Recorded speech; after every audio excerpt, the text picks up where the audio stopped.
We're more worried about if here's why the Democrats are not motivated to settle this, because history will say under Donald Trump it was the longest government shutdown. The second so it'll one. be it'll be now. Yes, Right. We're getting there. So, We're getting there. So for the Democrats, it's going to be down on his scorecard.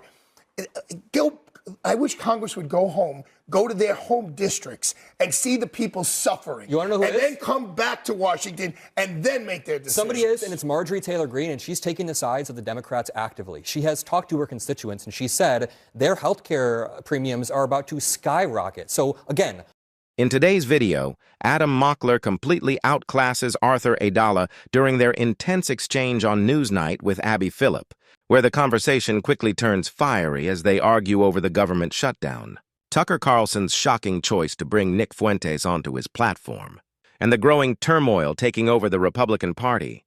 Mockler calls out the GOP's moral collapse, their willingness to uplift extreme voices, and the double standards of blaming Democrats while their own decisions harm everyday Americans. While Aidala struggles to defend positions that simply don't hold up, and Mockler's calm delivery and solid facts make it obvious who really commands the debate, setting the stage for a breakdown of how Adam Mockler shuts him down on Newsnight with Abby Phillip. 2 nights ago, Mamdani wins, and we're told he's going to turn the city into a place where you don't have groceries on the shelves, where people can't put gas in their car. You actually know where that's happening? Under government rule, with the White House being under Republican rule, with the White House being Republican rule, with the Senate being Republican rule, with the House being Republican rule. And what do we hear from the FAA? Is that there are people who can't afford to put gas in their cars because they're not getting paid. You're worried about Mamdani being a socialist. Let me finish. You're worried about Mamdani being a socialist. I'm worried about the Republicans governing. This is why actually Republicans don't like big government, because it is extremely unreliable, and that's why they don't want more government the way that Mamdani is proposing. But they're in charge. I hope that Arthur, the Democrats are listening to you. The issue is if you're listening to the mainstream media, 87% of coverage for the Democrats has been positive during the shutdown. So they look at this, they think they're winning. Schumer thinks every day that passes is better for him. The minority whip talks about having leverage.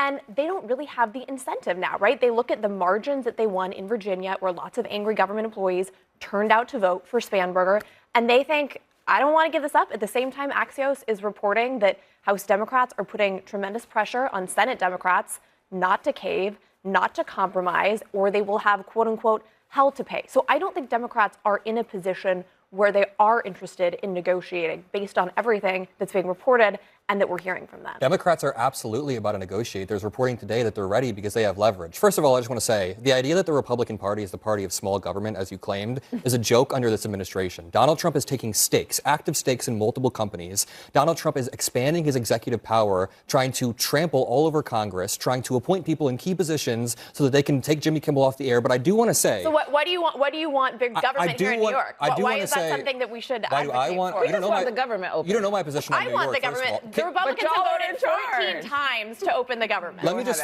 just finish. Republicans have voted 14 times to strip health care away from millions of Americans. It is incredibly, incredibly obvious who has the moral high ground in this government shutdown, and it's the Democratic Party.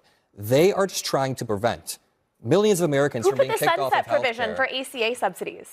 Republicans negotiated. That was Democrats. Republicans negotiated that in. Who put the sunset provision for ACA? Do you understand how negotiation works in Congress? Two sides have to come together. The Republican Party. This would be the first time that we wouldn't have a clean CR passed. This is the bill that Schumer and everyone else agreed to back. The Republican Party was the party that came in. Why aren't they committing to it this year? Listen, the Republican Party. Why can't they commit to it this year? The Republican Party was the party that didn't want permanent credits. Number one. Number two, the reason why Democrats are number one, just holding off is because millions of Americans are about to get kicked off health care. It's incredibly simple. Can I just ask, to either of the Republicans on this panel, would you rather see this government shutdown end in Trump's preferred way, which is terminating the filibuster, or Democrats' preferred way, which is extending health care? What do you say? Ashley Allison, Adam Mockler, and Lydia Moahan show just how split American politics has become, and honestly, Ashley and Adam are completely right here as Lydia tries to paint Republicans as the party of small government, which feels unbelievable when you remember that under Trump, spending exploded, the national debt jumped nearly $7.8 trillion, and executive overreach became routine, turning the idea of small government into a selective slogan, big when it helps corporations and donors, small when it comes to supporting everyday Americans. Ashley also makes a key point about health care, noting how Republicans have tried more than a dozen times to tear down the ACA, even during shutdowns that already hurt millions, while Democrats are the ones fighting to keep families insured, especially with ACA subsidies about to expire after saving millions from losing coverage, particularly in rural and red states that depend on Medicaid expansion. And when Lydia brings up media bias, it ignores the simple truth that coverage usually reflects who is actually working for the public. So Democrats pushing to reopen the government and protect health care will naturally look better than a GOP willing to freeze essential workers' pay. And in the end, Ashley and Adam are calling for basic stability, open government, health care for families, and real accountability. While Lydia's talking points feel like distractions from a party that's run out of answers, something the facts make impossible to deny. So I'm not a Republican. Sorry. Then what do you say? Then what do you say? I want to see what do you say? I ran for city council as a Democrat in the city of New York. Okay, lost by 100 votes. Then I want to ask you, what do you say about that? I'm a New Yorker. Okay, answer my question. Answer my question then. These labels. You know why we are where we are? Answer my what question. You just did. I'm going to answer your question, but this is why we are where we are, because we've become so partisan. We've forgotten about the people who don't put gas in their car. We've forgotten about the people who can't feed their kids. We're more worried about here's why the Democrats are not motivated to settle this, because history will say under Donald Trump, it was the longest government shutdown. The second so it'll one. be it'll be now. We're getting there. We're getting there. So for the Democrats, it's going to be down on his scorecard. I wish Congress would go home, go to their home districts, and see the people suffering. You want to know who and it is? then come back to Washington and then make their decisions. Somebody is, and it's Marjorie Taylor Greene, and she's taking the sides of the Democrats actively. She has talked to her constituents, and she said their health care premiums are about to skyrocket. So, again, one party clearly has the moral high ground. Let me ask the same question. How should the shutdown end? The way that Trump wants it to end? It should end that it always... There's one way it typically has always ended. Negotiation. Under Biden. Thank you. That's what I'm saying. Biden, negotiation. It always ends with a clean with CR. Negotiation. No. I reject your premise of your two false. Donald Trump wants to terminate the filibuster. Democrats want to extend health care credits. Which of these sides would you choose? I reject that premise. Okay. He's just a vile creature. The worst thing on the face of the earth. And I'm glad she's retiring. I think she did the country a great service by retiring. I think she was a tremendous liability for the country. And on Dick I Cheney. thought she was an evil woman who did a poor job, who cost the country a lot in damages and in reputation. I thought she was terrible. Doesn't it sadden you that the two leaders, what she said is horrible about him, what he said is horrible. I don't have any recollection of Ronald Reagan ever speaking like that about Tip O'Neill. Who started I don't this remember. era? I don't remember Bill Clinton ever saying that about Newt Gingrich. Who started this era of politics? You were saying this is not how politics has always been, and I agree, but who started this new era of divisive politics? Was it Obama? Was it Biden? It was definitely Trump. Trump's claim to fame in the political arena was saying that Obama's birth certificate was fake. That was his claim to fame. His second claim to fame in the political arena was coming up with nicknames for his opponents. He was chanting, that's what got him elected. So let me ask you, That's what got him elected. Can any of you concede that Trump was the one, either of you, that entered us into this new era of divisive politics? I thought we were talking about Nancy Pelosi. We're talking about them both, but yes, she did. She is. Was it her that entered us into this new era? Look, there have been Hillary Clinton making comments about deplorables. 5 years Obama after. talking about people, guns and Bible. I don't think politics has ever been a gentlemanly sport. If you look at back during the Civil War, people were getting caned on the Senate floor and But Trump is dragging us down to the hospitalized. depths of hell by breaking unspoken norms over and over. He is. I think that one piece, though, is This exchange between Adam Mockler, Lydia Moahan, and Arthur Idala perfectly shows how political debates fall apart the moment solid facts run into distraction, and Adam is completely right to insist that Democrats pushing to extend healthcare subsidies are doing it to protect millions of working-class Americans, not to win some cheap political fight. Because the truth is that during government shutdowns, it's always regular people who suffer, not the politicians talking on TV. And Arthur and Lydia's claim that Democrats are playing politics collapses as soon as you look at the data, since the Congressional Budget Office has repeatedly shown that ACA subsidies have driven uninsured rates to historic lows, especially in red states where health care costs have been a long-standing struggle. And studies from the Kaiser Family Foundation show that if these subsidies end, more than 3 million people could lose their coverage or face huge premium hikes, which isn't a partisan issue at all, but a real problem for real families. Then when the conversation shifts to political division, it almost feels ironic hearing the right deny Trump's role in deepening the country's toxicity, and Adam hits a sensitive spot by pointing out that Trump's rise was built on stirring conflict, from birtherism to mocking, rivals and minority groups. The idea that both sides are equally divisive simply doesn't fit the historical record.